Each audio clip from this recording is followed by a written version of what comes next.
Assalamualaikum warahmatullahi wabarakatuh. Halo teman-teman, aku mau tanya nih, siapa yang di sini suka banget sama belanja? Khususnya buat yang para cewek-cewek nih, pasti kalian suka banget kan belanja. Nah, aku juga mau tanya nih, biasanya kalian kalau belanja gimana caranya? Apakah masih ke mall untuk cari-cari toko-tokonya? Atau kalian udah menggunakan media-media digital? Contohnya kayak si Oren ini, atau yang lebih dikenal dengan brandnya Shopee. Nah, bener banget, namanya adalah Shopee. Kalian pasti sudah familiar banget kan dengan platform ini. Nah, buat kalian yang belum tahu, jadi Shopee ini merupakan sebuah platform belanja online yang berasal dari Singapura.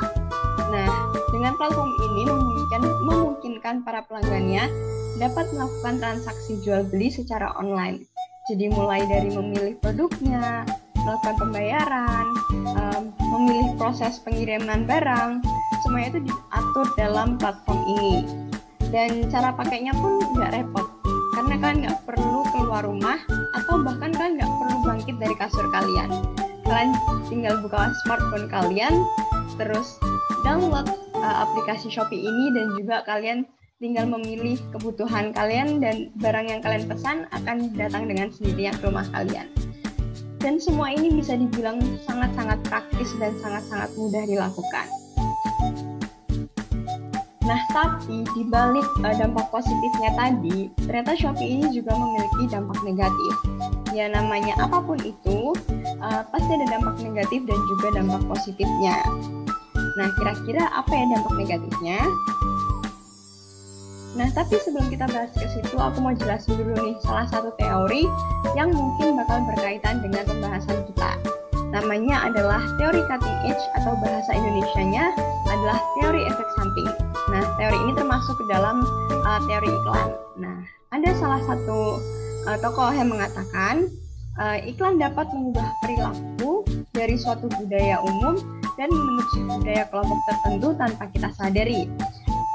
Nah, selain itu juga, teori ini juga menjelaskan bahwa iklan itu dapat mencapai efek tertentu pada halayak tanpa kita rencanakan.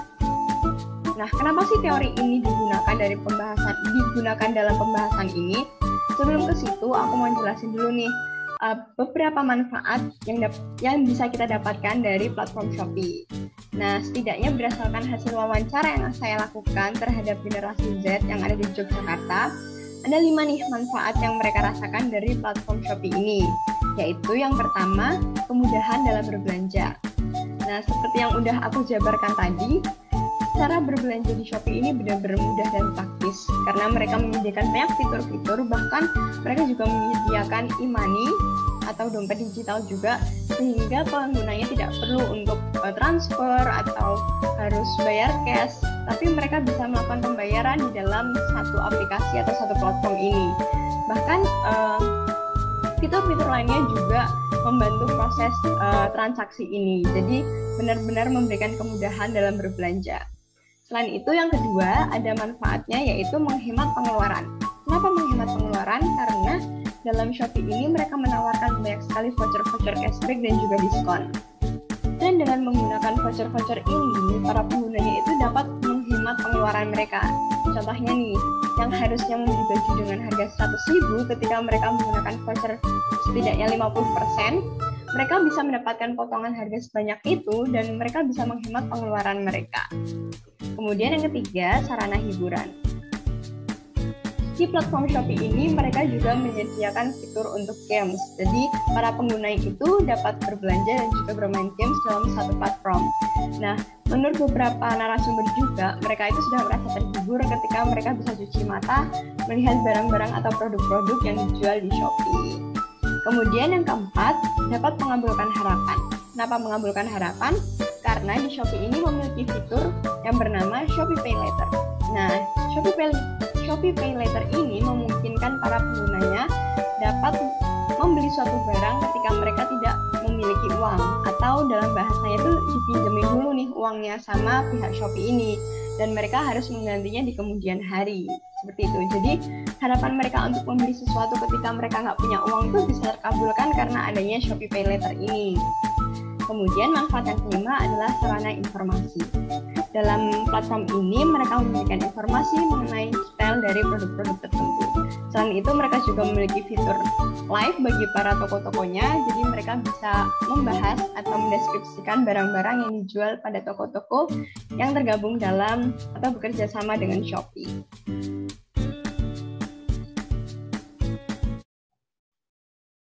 Nah, selanjutnya nih kita bahas lagi ke teori dan juga dampak negatifnya dari platform Shopee ini. Seperti yang aku bilang tadi, di satu sisi ada manfaatnya, tapi di balik itu juga ada dampak negatifnya. Apa sih dampak negatifnya?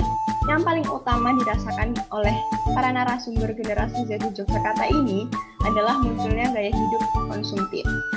Nah, jadi apapun yang mereka inginkan itu yang langsung dibeli.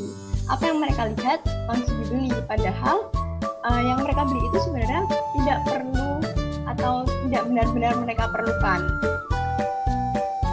Selain itu, hal ini juga didukung dengan banyaknya voucher-voucher cashback dan potongan harga yang ditawarkan oleh Shopee. Barang-barang yang sebenarnya belum dibutuhkan pada saat itu jadi terbeli karena bisa mereka dapatkan dengan harga yang lebih murah pada saat mereka memiliki voucher. Padahal barang itu sebenarnya belum mereka perlukan di saat itu, tapi mereka sudah membelinya terlebih dahulu karena mereka mendapatkan voucher. Nah, selain itu, tadi juga aku sempat menjelaskan tentang adanya Shopee Pay Later yang memungkinkan para penggunanya itu bisa minjem dululah uang dari Shopee. Nah, dengan fitur ini tuh bisa menimbulkan kebiasaan buruk, yaitu kebiasaan untuk berhutang. Ya, bagus kalau kita bisa mengembalikan hutang kita itu, tapi kalau nggak bisa, itu juga akan menjadi masalah bagi diri kita. Nah, fenomena inilah yang berkaitan dengan teori cutting edge atau teori efek samping tadi. Bisa dibilang gitu karena gaya hidup konsumtif yang muncul dari adanya platform Shopee ini membentuk suatu budaya baru dan mencapai efek pada halayak yang tidak direncanakan. Jadi ya orang mungkin biasanya pergi ke mall atau ke toko cuma beli seperlunya aja, jadi bisa jadi belanja banyak banget dan itu nggak semuanya mereka butuhkan, jadi jatuhnya mubazir dan juga boros gitu. Karena fitur dan penawaran yang disediakan oleh Shopee tadi. Dari pembahasan tadi bisa kita simpulkan bahwa sebenarnya Shopee ini memang diciptakan untuk memberikan kemudahan bagi masyarakat dalam berbelanja, khususnya bagi para generasi Z yang memiliki latar belakang sedikit malas gerak gitu, atau biasa disingkat sebagai mager. Tapi media digital yang dibuat untuk membantu kegiatan manusia pada akhirnya dapat memberikan dampak negatif juga bagi para penggunanya.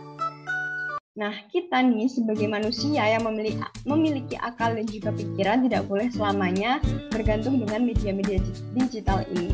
Kita juga harus berusaha untuk membatasi diri dalam menghadapi media digital ini.